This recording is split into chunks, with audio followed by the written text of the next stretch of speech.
Welcome to exam materials. आज है 7 मई 2022। 7 मई 2022 के जितने भी इंपॉर्टेंट क्वेश्चन बने हैं उनके बारे में आज हम चर्चा करेंगे। लेंगे उससे पहले जान लेते हैं आज के इंपॉर्टेंट डे के बारे में। आज है वर्ल्ड एथलेटिक्स डे। हर साल 7 मई को लोगों में फिटनेस के महत्व के बारे में जागरूकता पैदा करने और लोगों को खेल खेलने के लिए प्रोत्साहित करने के लिए उद्देश्य से विश्व एथलेटिक्स दिवस मनाया जाता है। 1996 यानी 1996 में अंतर्राष्ट्रीय एमेच्योर एथलेटिक्स महासंघ यानी IAAF ने इस दिन की शुरुआत की थी। अब इस दिन को विश्व एथलेटिक्स दिवस एथलेटिक्स के लिए अंतर्राष्ट्रीय शास्त्रीय निकाय के रूप में जाना जाता है। इस दिन स्कूल कॉलेज में कईयों में अलग अलग प्रतियोगिताओं और टूर्नामेंट का आयोजन किया जाता है। हालांकि कोविड-19 की महामारी के कारण 2020 से इन्हें रोक दिया गया था। तो बढ़ चलते हैं। हमारा प्रश्न है, कौन सा समुद्री स्तनपायी विलुप्त होने के कगार पर है? तो वह है वाक्वेटा यानी ऑप्शन नंबर बी हमारा सही हो जाएगा। विश्व वन्यजीव डाटा के अनुसार दुनिया का सबसे छोटा स्तनपायी वाक्वेटा पोरपाइस विलुप्त होने के कगार पर है। मैक्सिको की खाड़ी के कैलिफोर्निया के भीतर उनके आवास स्थान में केवल वह 10 ही बचे हैं। वाक्वेटा पोरपाइस हर 2 साल में सिर्फ एक बार प्रजनन करता है। यह मछली पकड़ने के जाल में गलती से फंसने और अवैध रूप से मछली पकड़ने के कारण वह विलुप्त होने के कगार पर। हमारा अगला प्रश्न है, हाल ही में किस राज्य सरकार ने नीरज चोपड़ा के गृह नगर में स्टेडियम बनाने की घोषणा की है? तो ये घोषणा की गई है हरियाणा के द्वारा, यानी ऑप्शन नंबर डी हमारा सही हो जाएगा। हरियाणा के मुख्यमंत्री मनोहर लाल खट्टर ने हाल ही में घोषणा की है कि ओलंपिक स्वर्ण विजेता नीरज चोपड़ा के पैतृक गांव पानीपत में एक स्टेडियम बनेगा जिसकी लागत 10 करोड़ रहेगी। पिछले साल नीरज चोपड़ा ने ओलंपिक ट्रैक एंड फील्ड में स्वर्ण पदक जीतने वाले वे पहले भारतीय बने थे। हमारा अगला प्रश्न है, USA FDA ने रक्त के थक्के के जोखिम पर किस कंपनी के कोविड-19 वैक्सीन के उपयोग को सीमित कर दिया गया है? तो ये सीमित कर दिया गया है जॉनसन एंड जॉनसन कंपनी की वैक्सीन को, यानी ऑप्शन नंबर ए हमारा सही हो जाएगा। USA ने FDA यानी फूड एंड ड्रग एडमिनिस्ट्रेशन या FDA ने Johnson and Johnson covid vaccine के अधिकृत उपयोग को सीमित कर दिया गया है क्योंकि उनके अनुसार ये वैक्सीन जीवन के लिए खतरा रक्त के थक्के का कारण बन सकती है। FDA ने निर्धारित किया है कि थ्रोम्बोसाइटोपेनिया सिंड्रोम TTS के साथ इस टीके के अधिकृत उपयोग से सीमित करना है। TTS एक रक्त प्लेटलेट्स के निम्न स्तर के संयोजन में दुर्लभ और संभावित रूप से जानलेवा रक्त के थक्कों का एक सिंड्रोम है।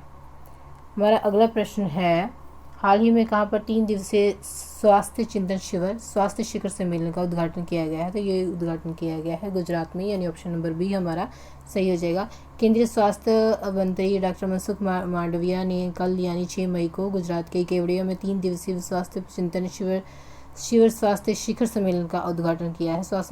हमारा अगला प्रश्न है, हाल ही में कहाँ पर 12वीं हॉकी इंडिया सीनियर महिला राष्ट्रीय चैंपियनशिप 2022 शुरू हुई है? तो वह शुरू हुई है भोपाल, यानी ऑप्शन नंबर डी हमारा सही हो जाएगा।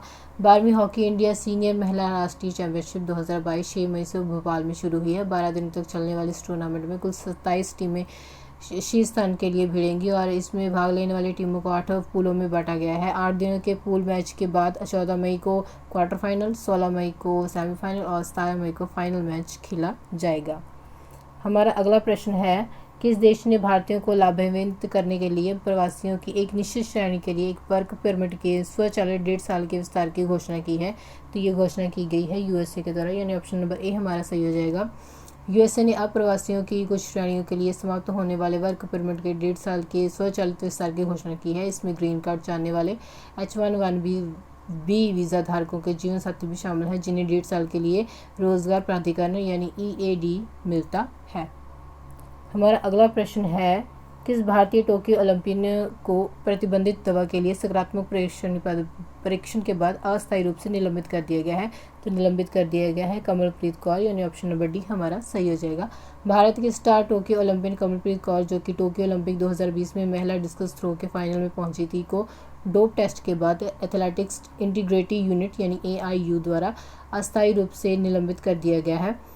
उन्होंने टोक्यो ओलंपिक 2020 में महिलाओं की डिस्कस थ्रो फाइनल में 63.70 मीटर्स के सर्वश्रेष्ठ थ्रो के साथ एक सराहनीय 6वां स्थान हासिल किया था।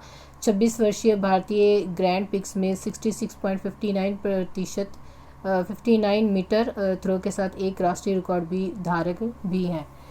तो अभी इन्हें डोप टेस्ट में फेल होने के कारण इन्हें अस्थायी रूप से अभी निलंबित कर दिया। हमारे अगले प्रश्न की ओर, हाल ही में जियो कनेक्ट 2022 का आयोजन कहाँ पर किया गया है? तो ये आयोजन किया गया है पुणे में, यानी ऑप्शन नंबर सी हमारा सही हो जाएगा। 3 दिवसीय इस कार्यक्रम का आयोजन पुणे के गंगाधाम एनेक्स में किया जा रहा है। पीएम मोदी द्वारा इसके उद्घाटन सत्र में वीडियो कॉन्फ्रेंस के माध्यम से संबोधित किया गया है। जैन अंतर्राष्ट्रीय व्यापार संगठन दुनिया भर के जैनियों को जोड़ने वाला एक वैश्विक संगठन है। जीटो कनेक्ट आपसी नेटवर्किंग और व्यक्तिगत बातचीत के लिए एक अवसर प्रदान करने के लिए व्यापार और उद्योग की मदद करने का एक प्रयास है। हमारा अगला प्रश्न है, हाल ही में जारी विश्व प्रेस स्वतंत्रता सूचकांक 2022 में भारत कौन से स्थान पर रहा है? तो वह रहा है 150 यानी 150वें स्थान पर भारत की पोजीशन रही है। रिपोर्टर्स विदाउट बॉर्डर ने 20वां विश्व प्रेस स्वतंत्रता सूचकांक 2022 जारी किया है, जो कि 180 देशों और क्षेत्रों में पत्रकारिता की स्थिति का आंकलन कर 80 देशों की सूची में भारत का स्थान 150वां भी रहा है। पिछले साल इसका स्थान था 142 यानी 142वां स्थान था भारत का इसमें वर्ल्ड प्रेस फ्रीडम इंडेक्स के बारे में। हमारा अगला प्रश्न है, हाल ही में 8000 मीटर से ऊपर की 5 चोटियों को फतेह करने वाली भारतीय महिला कौन बनी है? तो वह बनी है प्रियंका मोहिते यानी ऑप्शन नंबर सी हमारा सही हो जाएगा। प्रियंका मोहिते 8000 मीटर से ऊपर की 5 चोटियां फतेह करने वाली पहली भारतीय महिला पर्वत आरोही बन गई हैं और उन्होंने 5 मई 2022 को दुनिया की तीसरी सबसे ऊंची पर्वत चोटी कंचनजंगा यानी 8586 जिनकी ऊंचाई है पर चढ़ने के बाद प्रमुख उपलब्धि हासिल की है।